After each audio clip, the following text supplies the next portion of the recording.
বাংলাদেশের টক বড়ি আমার আফুরও প্রিয় খাবার এটা, বাংলাদেশের আফুরা খা, ঠিক আছে,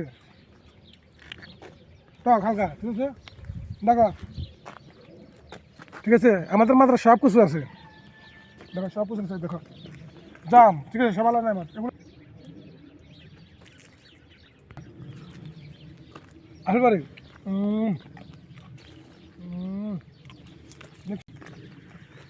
এদিকে আসো, পারে বাড়ি মাশাআল্লাহ। হুম